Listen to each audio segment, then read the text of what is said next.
Hey everyone, and welcome. Today, we're going to dig into something that, let's be honest, affects all of us: procrastination. We're breaking down the core philosophy from a fantastic book by psychologist Nobutaka Uhira, who's helped tons of people finally stop delaying and start doing. So, let's jump right in.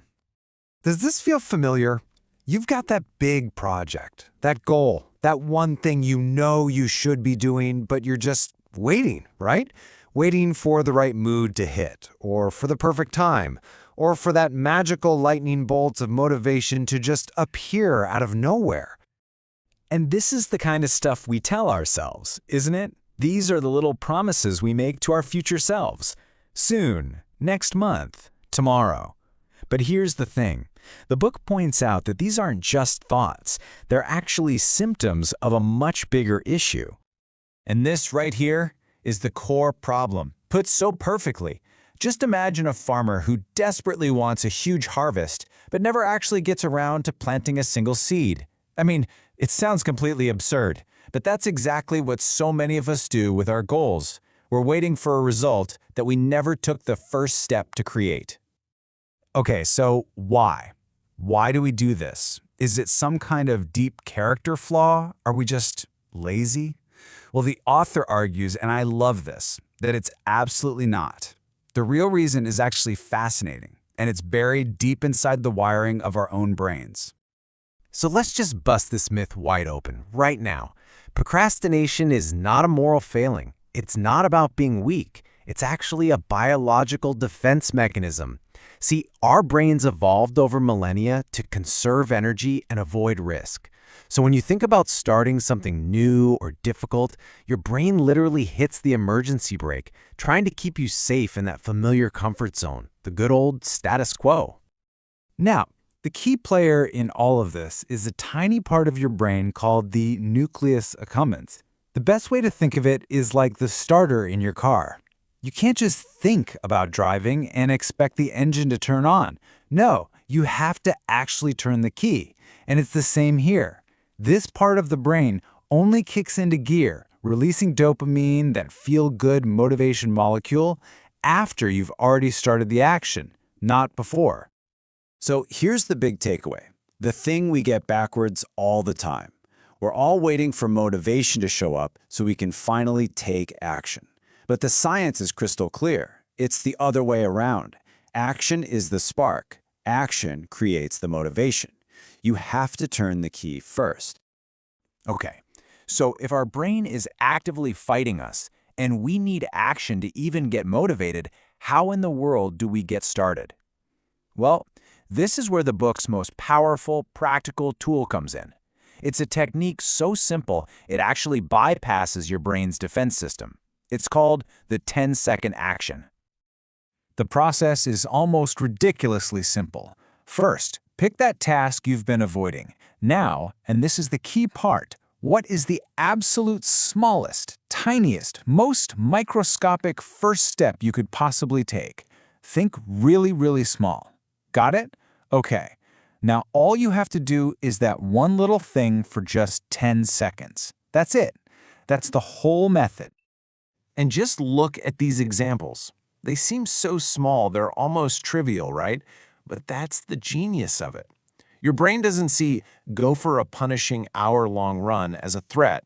It just sees put on shoes. No big deal. It doesn't see write a 20-page report. It just sees open a new document. This tiny, non-threatening action is just enough to flip that switch in your nucleus accumbens. It releases a little burst of dopamine, and all of a sudden, taking the next small step feels totally possible. Okay, so you flip the switch. Awesome. But how do we make it easier to keep flipping it day after day? Well, the next level of this is to become an architect of your own environment. You're going to design your world so that taking that 10-second action is the easiest, most obvious choice you can make. And a brilliant way to do this is to prepare the night before. Let's say you want to study tomorrow. Don't just think about it. Tonight, before you go to bed, physically open the textbook to the correct page and put a pen right on top of it. What you've just done is you've transformed a big, scary, unknown task for tomorrow into a simple, known, in-progress task. For your brain, the barrier to getting started the next day just dropped to basically zero. Now, let's build on that idea. The author shares this really cool personal story. He physically separates his writing from everything else. He has a specific cafe that he only, and I mean only, uses for writing. He did this to hack a really powerful psychological principle. This is what's known as the anchoring effect. It's basically when your brain gets trained to create a super strong connection between a specific context and a specific activity. So when the author sits down in that cafe, his brain doesn't have to debate what to do. The cafe is the writing anchor. The mental switch gets flipped automatically. And the cool thing is, you can build these anchors everywhere in your own life. You can anchor a task to a place. Maybe the desk is only for focused work. You can anchor to a time. Right after my morning coffee, I plan my day. Or, and this one's a game changer, anchor a new habit to an old one. For example, right after I brush my teeth, I'll do one squat. The old habit becomes the automatic trigger for the new one. So we have the science and we have the tools. But the final piece of this whole puzzle, and it's a big one, is a fundamental shift in your mindset. It's about completely changing how you measure progress and how you define success. It's about becoming what the author calls an action person. You know, most of us are obsessed with results. We ask ourselves, did I succeed or did I fail? And this way of thinking is a recipe for paralysis, because the fear of not getting that perfect result can stop us from even starting. An action person flips the script. They ask a different question. They don't ask, did I succeed? They ask, did I take the first step? That's it. Taking the step is the win. And this is such a powerful, freeing way to think. When you focus on action, there really is no such thing as failure. There's only feedback. An attempt that doesn't work out isn't a dead end. It's just a result. It's data. You took an action, you got a result, and now you have new information you can use to adjust your next action. The fear of failure just evaporates. So let's bring it all back to that farmer we talked about at the beginning.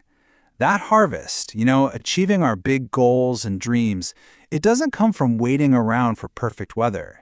It comes from the simple, humble act of planting one tiny seed. And that seed, for us, is our 10-second action.